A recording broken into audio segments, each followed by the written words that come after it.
사랑하고 존경하는 우리 권영철 목사님과 저는 신학교 동기입니다. 지난주에 말씀을 전해주신 김진명 교수님도 함께 동기이고요. 오늘 저를 초대해 주신 이유는 제 생각에는 제가 일산대교 넘으면 김포거든요. 가깝기도 하고, 그리고 평소에 점심을 자주 먹는 관계라서 만날 때마다 목사님이 자랑하는 게 있어요.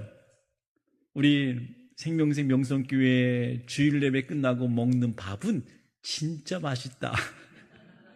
그래서 우리 예배 끝나고 와서 밥 먹고 가. 그럴 정도로 친밀하고 또 깊은 친구이면서 또 동력자이면서 서로에게, 특히 저에게 위로와 격려를 해주시는 너무나 복된 목사님. 아마도 다 보고 배우고 경험된 그 사랑을 우리 동기들에게도, 특히 저에게도 많이 베풀어 주셨던 권 목사님, 오늘 귀한 강단에 초대해 주셔서 너무나 고맙고, 그리고 우리 세린 양이 기도한 대로 안전하게 도착해서 우리 성도님들을 기쁘고 벅찬 마음으로 재회할 수 있는 놀라운 은혜가 함께 하시기를 간절히 바랍니다. 아멘. 우리가 겸손한 사람, 또 교만한 사람을 이야기하면서 이 주제를 떠올릴 때에 생각나는 두 명의 인물이 있습니다. 사울과 그리고 다윗이라고 하는 인물인데, 여러분, 제가 한번 질문을 좀 드리고 싶어요. 사울이라고 하는 인물은 태어날 때부터 언제나 교만한 짓만 골라서 하는 사람이었을까요? 다윗은 언제나 겸손한 사람이었을까요? 아니잖아요. 그죠? 우리가 생각할 때 사람들이 가질 수 있는 생각의 오류 중에 하나는 흑백 논리를 갖고 있다고 하는 거예요. 원래 그 사람은 그런 사람이야 라고 하면서 한 인격을 폄하시키는 사람이 있고, 또 한 부류는 그 사람의 실수와 또 부족한 것이 있음에도 불구하고 그 사람이 영웅적인 행동을 한 그거 하나에 사람을 미화시키고 영웅화하는 그러한 확증 편향증이 있는 우리 인간의 기질 같습니다. 여러분, 기질 그리고 성격은 많이 우리가 타고 태어난 것 같은 느낌이 들어요. 성격, 기질. 근데 인격은, 성품은 그래도 은혜 안에서 또 많은 고난과 또 어려움을 겪어내면서 다듬어지고 성숙되어져 가는 것이 아닐까 하는 그런 생각을 해봅니다. 사울과 다윗이라고 하는 인물을 보면 다윗 안에도 사울이 품고 있었던 수많은 생각과 허물과 심지어 교만함도 있었습니다. 모든 사람 안에 다윗과 사울이 같이 공존한다고 하는 것입니다. 수고스럽지만 저를 한번 따라서 해주시면 고맙겠습니다. 내 안에도 사울이 있다. 다시 한번, 내 안에도 다윗도 있다. 여러분, 우리 안에 사울과 다윗이 같이 공존합니다. 누구나 내 인생을 내가 주인이 되어서 모든 상황과 그리고 사람을 조종하고 싶은 그 원초적인 욕망을 우리가 갖고 있다고 하는 것을 결코 부인하기가 어렵습니다. 한번 생각해 보세요. 나는 지금 내 인생의 모든 상황과 모든 사람들을 내 뜻대로 조절하려고 숨가쁘게 애쓰고 있지는 않은가? 지금 내가 집착하고 있는 이 일이 내 한계를 넘어선 하나님만 하실 수 있는 영역이 아닐까? 나는 모든 사람들에게 인정받고 싶어서 나보다 조금 나은 사람들을 향한 시기심을 품고 있지는 않은가? 일반 윤리의학에서는 겸손을 이야기를 했을 때 인간관계, 특히 사람과 사람 사이의 관계에서 나타나는 사회적 개념으로 그 사람 덕이 있는 사람이야, 그 사람 겸손해라고 말하지만 우리가 믿음의 관점에서 볼 때 겸손이란 하나님 앞에서의 우리의 태도, 하나님과 우리와의 관계에 의해서 내가 지금 겸손한 상태에 있구나, 겸손한 마음을 품고 있구나. 우리는 원래 겸손한 자 아닌데 하나님께서 나에게 은혜 주셔서 성령으로 충만케 하셔서 지금 나는 하나님 앞에 겸손한 마음을 갖고 하루하루를 살아가고 있구나. 원래 우리는 겸손한 자 아니었고, 원래 우리는 교만한 자도 아니었고, 하나님의 성품을 닮은 하나님의 복된 존재로 우리를 지어주시고 우리를 만들어 가시고 오늘도 우리를 세워두셨습니다. 오늘 말씀을 통해서 겸손이란 하나님의 주권을 인정하고 이 모든 상황과 사건들이 하나님의 섭리 안에 있다고 하는 것들을 우리가 절대적으로 믿음으로 고백하면서 그 말씀에 순종하며 살아야겠다고 결단하는 우리의 마음의 태도를 겸손이라고 말합시다. 오늘 다윗의 생애 속에 나타난 겸손이라고 하는 영역을 함께 오늘 말씀을 통해서 찾아보고자 하는데, 시편의 여러 그 편 중에서 거의 100편 이상이 다윗의 시라고 기록을 하고 있고, 그 중에 우리가 알고 있는 시편 23편을 다윗의 대표적인 시라고 말하지만 어떤 이는 오늘 우리가 함께 읽은 시편 131편을 다윗의 시의 대표라고 할 만큼 깊이 있는 영혼의 메시지라고 생각을 합니다. 훗날 이 시는 성전에 올라가는 시로 표제어가 나타나게 되었습니다. 우리가 알고 있잖아요. 이스라엘 백성들은 1년에 3번씩 유월절, 오순절, 초막절에 성전에 올라가는 것이 연례 행사였습니다. 전국에서 많은 백성들이 성전을 향해서 순례의 길을 올라갈 때 그 성전에 올라가면서 불렀던 노래 131편도 그 중에 하나입니다. 사람들이 늘 불렀던 노래인데 중요한 내용은 우리가 하나님 앞에 나아갈 때 어떠한 태도를 보여야 할까? 우리가 알고 있는 다윗은 시골 땅에서 양치기 소년으로 인생을 시작해서 수백만 명의 백성을 다스리는 왕으로 삶을 마쳤던 인물입니다. 개인적으로 적지 않은 실수와 죄를 저질렀고 아들과 그 친구들의 반란을 겪어야 했고 나라 안팎으로 수많은 전쟁을 치루냈던 아주 삶의 기록이 화려했던 인물입니다. 다윗의 삶의 이야기는 사무엘서에 주로 나타나는데 다윗이라고 하는 한 인물을 평가할 때 가장 중요한 한 구절을 선택하라고 한다면 사무엘상 16장 7절의 말씀인데 제가 받들어 봉독을 해드리겠습니다. 여호와께서 사무엘에게 이르시되 그의 용모와 키를 보지 말라. 내가 이미 그를 버렸노라. 내가 보는 것은 사람과 같지 아니하니 사람은 외모를 보거니와 나 여호와는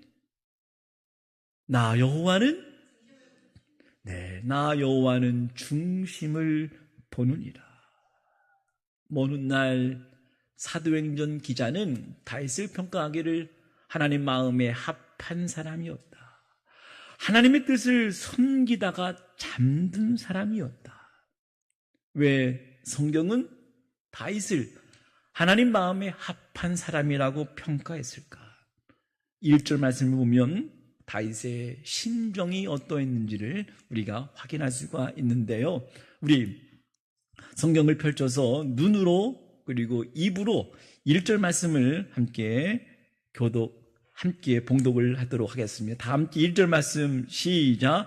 여호와여, 내 마음이 교만하지 아니하고 내 눈이 오만하지 아니하오며 내가 큰 일과 감당하지 못할 일을 하려고 힘쓰지 아니하나이다. 여러분, 교만은 지나친 자만입니다. 교만한 사람은 언제나 자신이 남들보다 낫다는 것을 대화 중에, 그리고 무엇을 하든지 모든 상황을 자기가 조절하려고 하는 그러한 태도입니다. 여러분, 이 교만한 마음이 우리가 어디서 배운 것일까요? 여러분, 교만한 마음은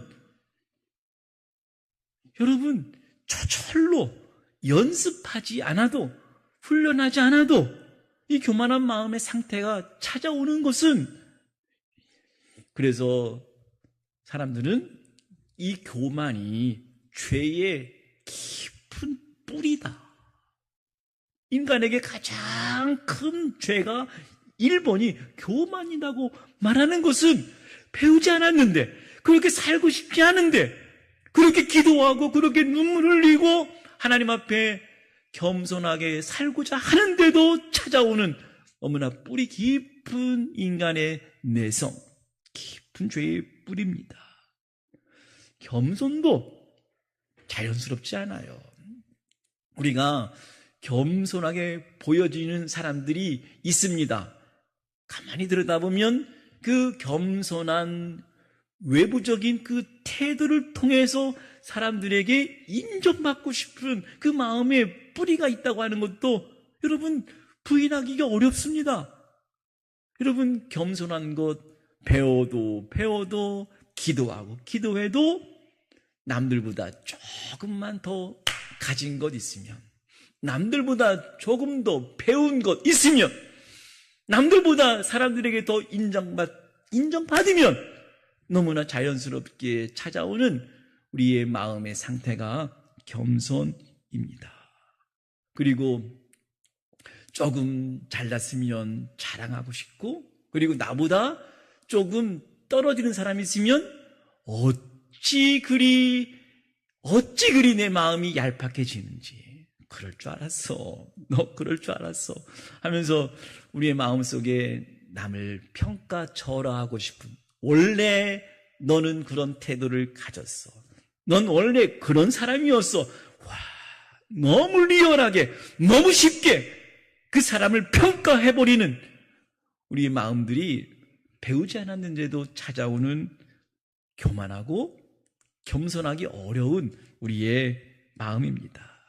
오늘 다윗은요, 마음이 오만하지 않는다라고 표현을 했고, 1절에 보니까 내 눈이 오만하지 아니하오며 내가 큰 일과 감당하지 못할 놀라운 일들을 하려고 힘쓰지 아니했다.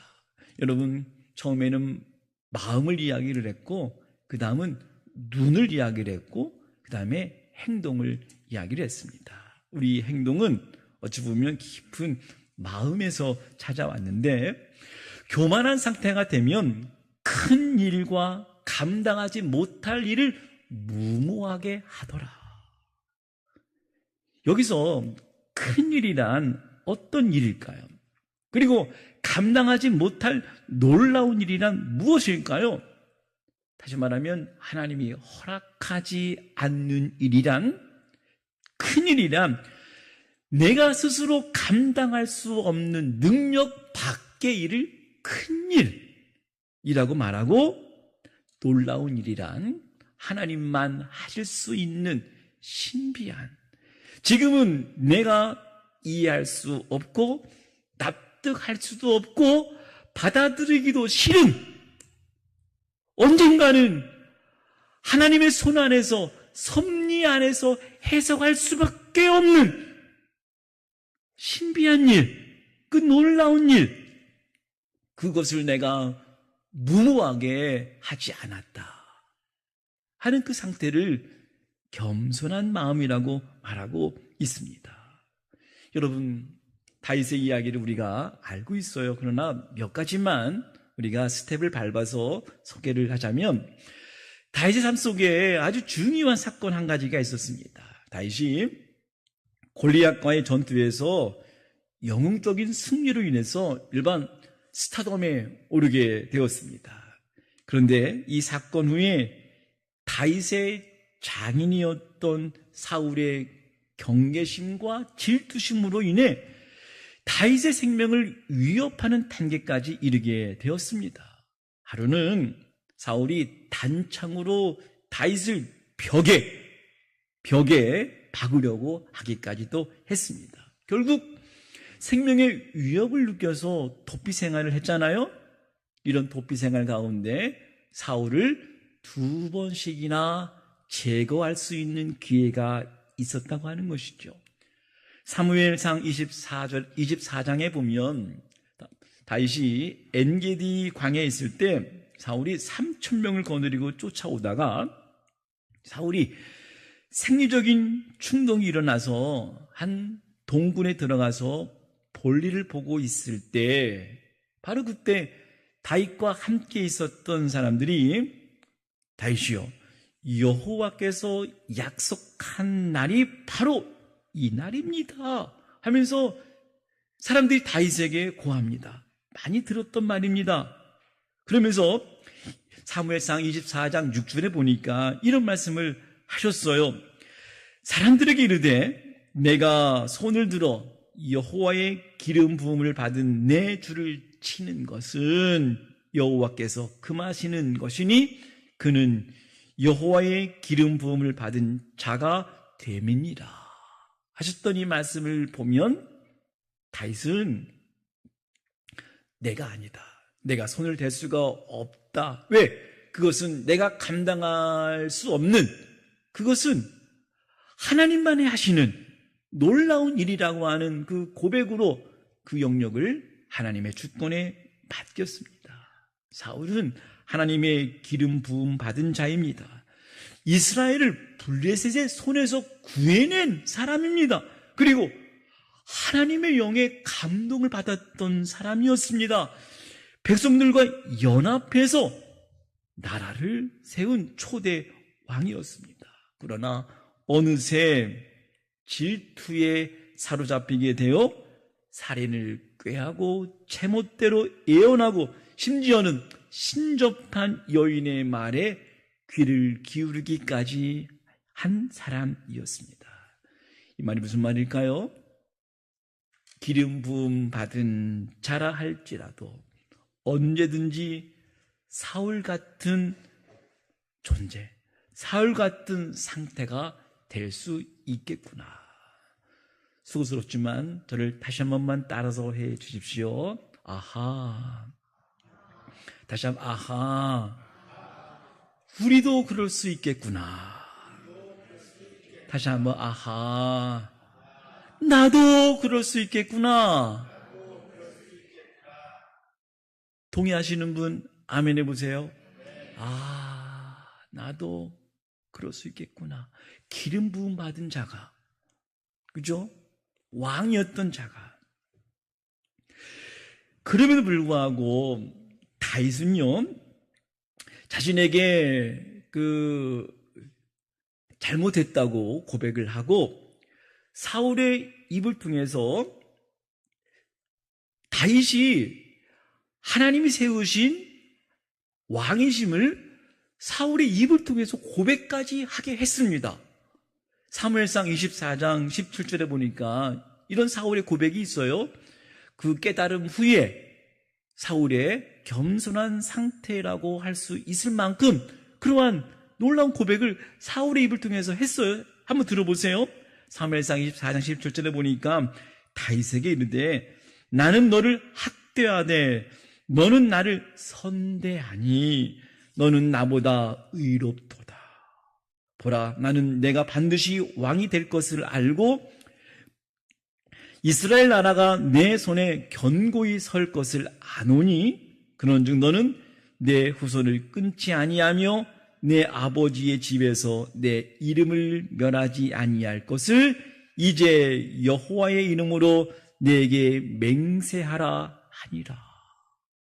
여러분, 얼마나 정말 겸손한 다윗을 인정하는 그러한 태도였습니까?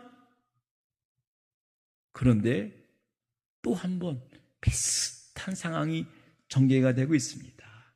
그 2장을 넘겨보면 사무엘상 26장에 또다시 사울이 다윗을 추격합니다. 집요하게 쫓아왔습니다. 그 장소가 십광야에서 진을 치고 있을 때 그 사울이 잠이 들었던 상황이었습니다. 이때 다윗의 군대 장관 아비새가 다윗에게 이렇게 말하죠.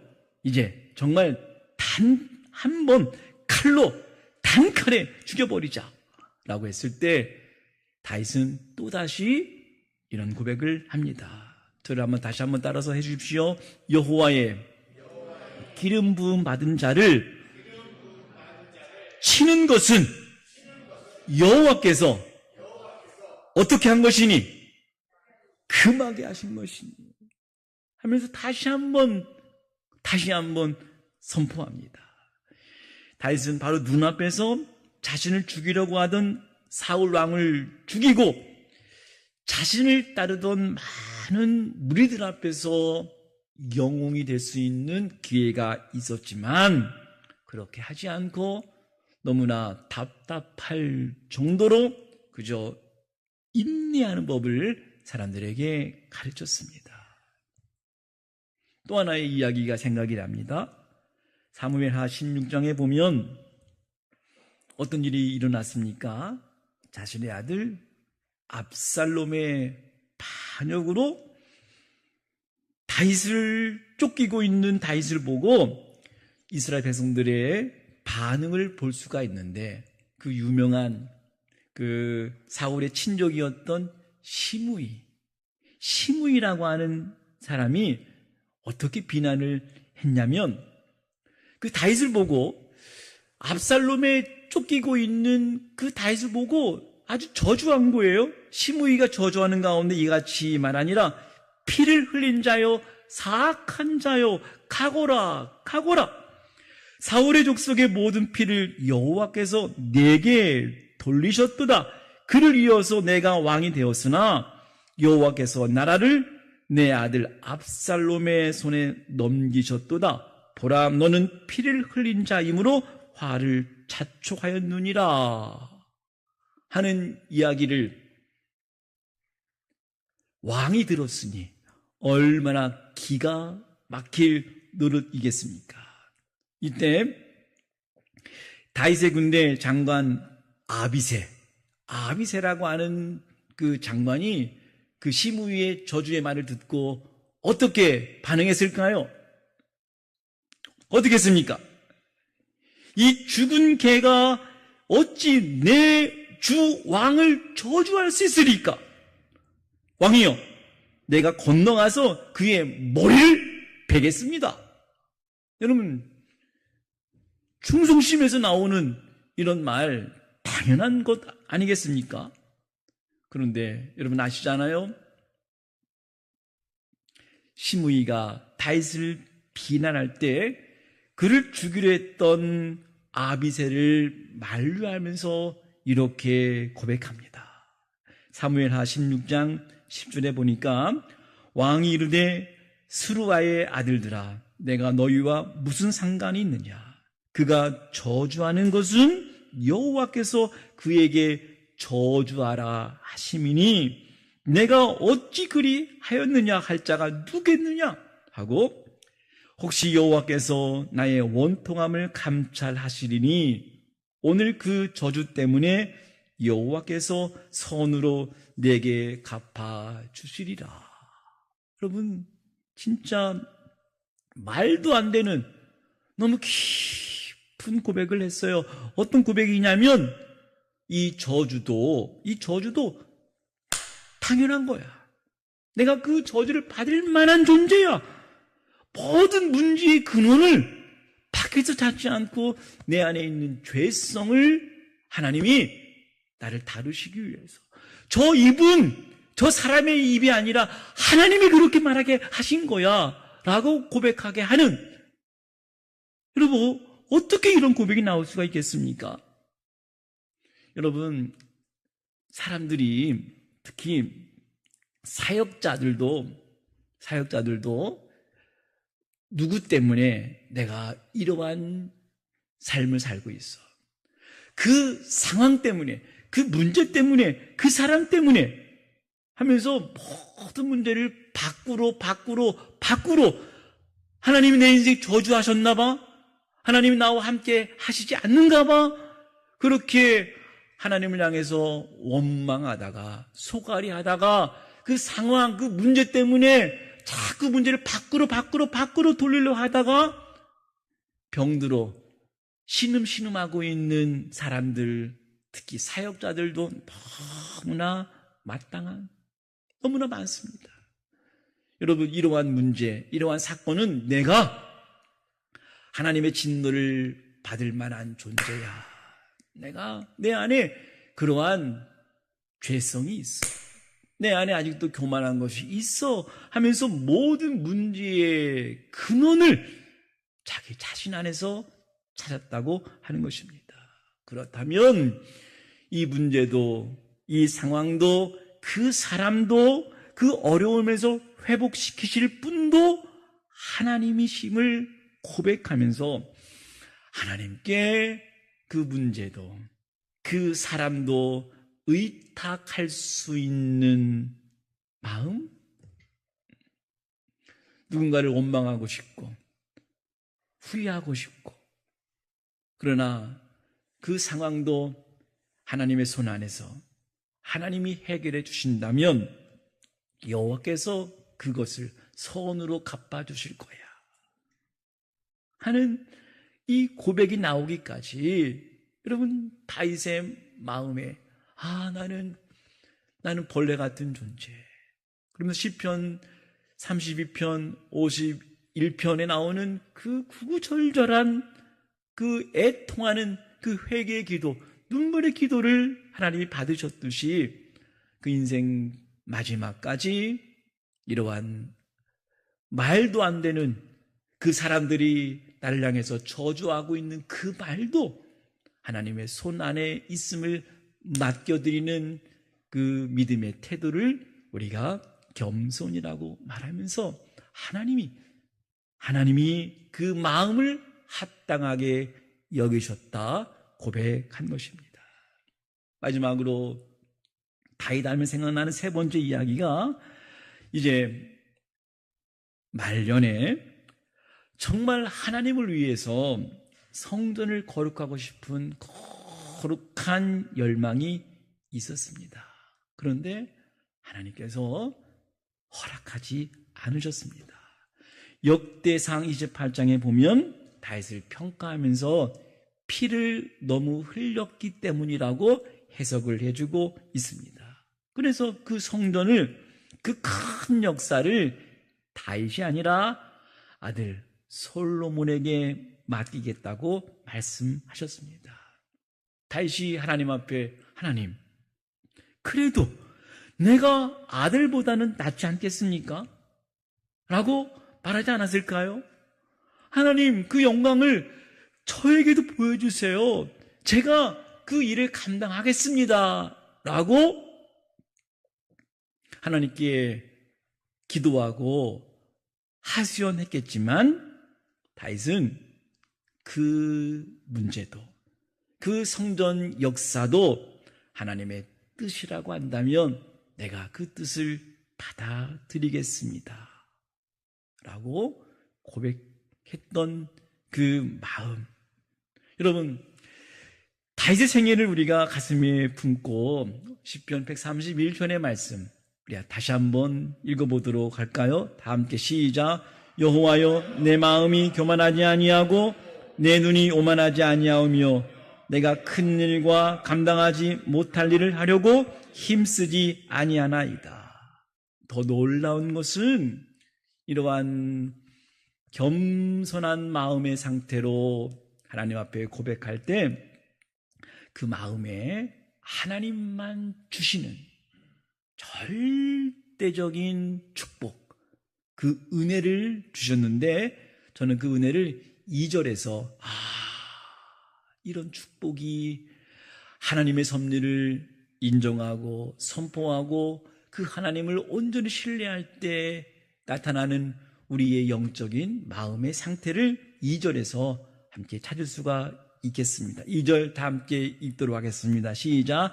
실로 내가 내 영혼으로 고요하고 평안하게 하기를 젖된 아이가 그의 어머니 품에 있음 같게 하였나니 내 영혼이 젖된 아이와 같도다. 아멘. 여러분, 갓난아기에게 젖은 생명입니다. 젖은 세상입니다.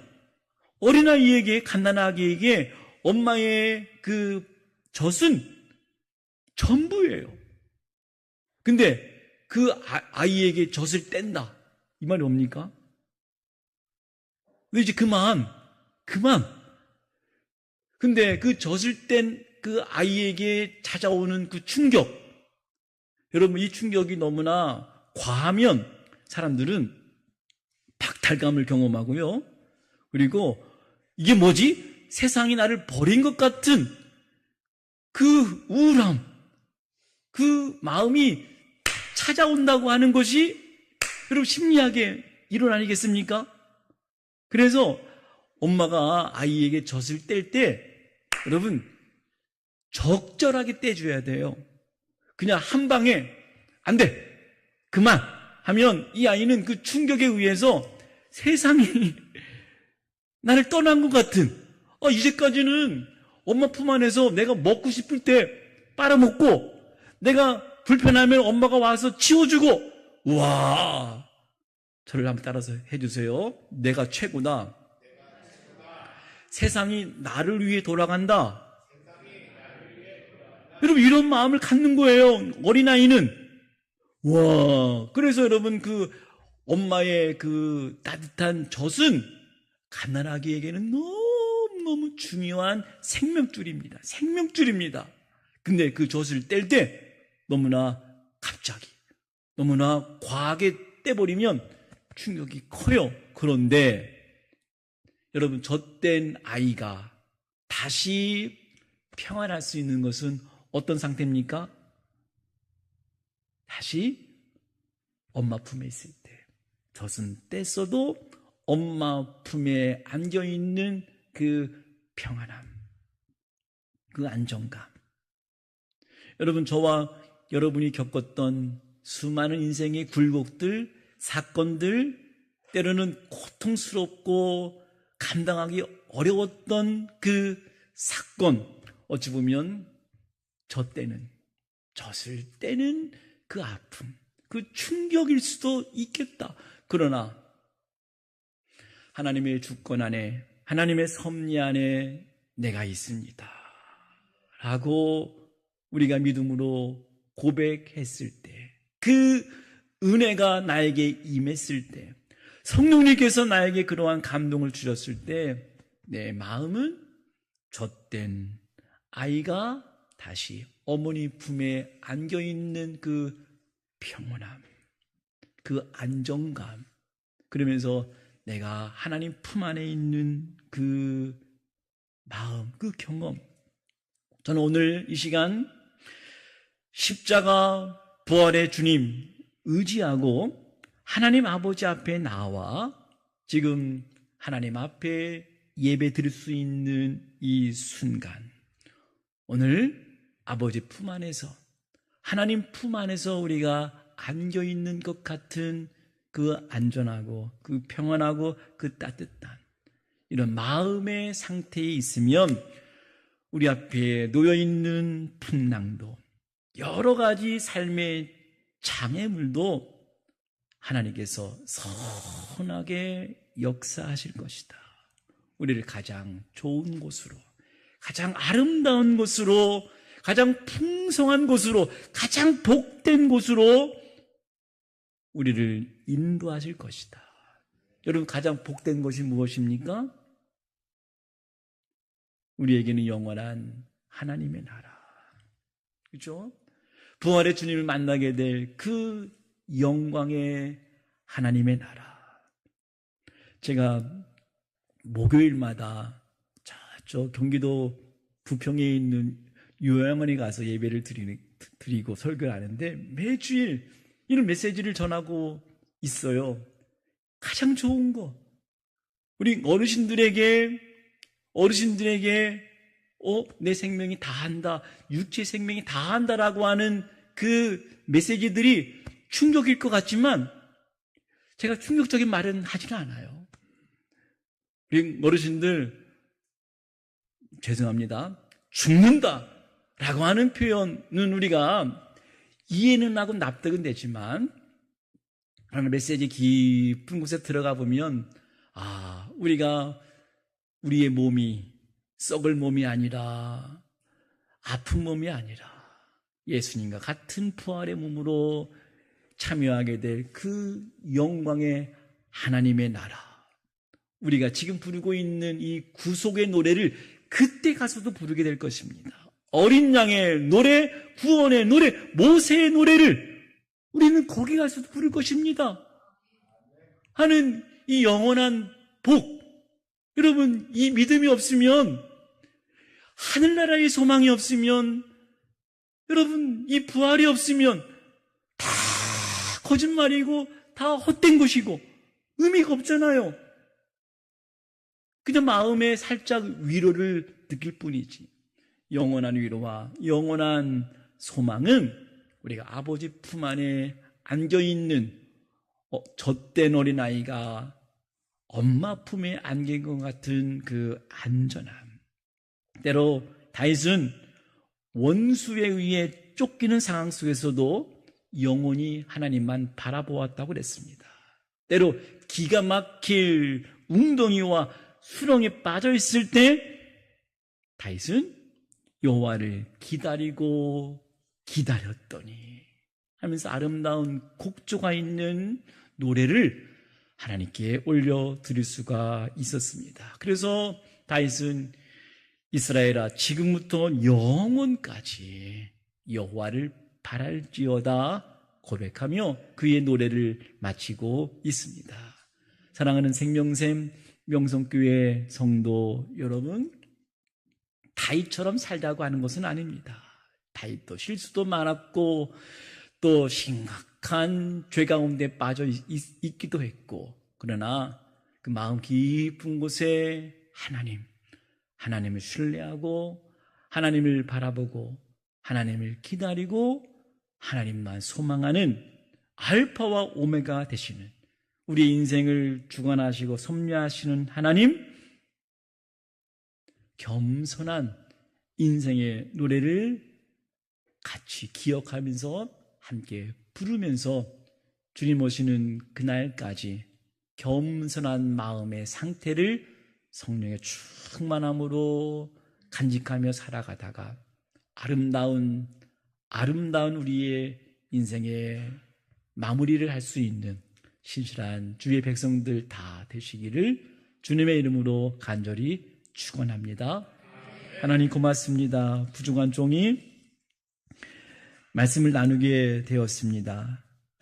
우리 안에 다윗도 있고 사울도 있는데 성령님 우리를 조명해 주시고 깨우쳐 주시고 우리를 가르치셔서 하나님의 선한 뜻, 하나님이 행하시는 큰 일과 놀라운 일들에 우리가 믿음으로 순종하며 고백하며 살아가는 신실한 주의 백성들 삼아 주옵소서.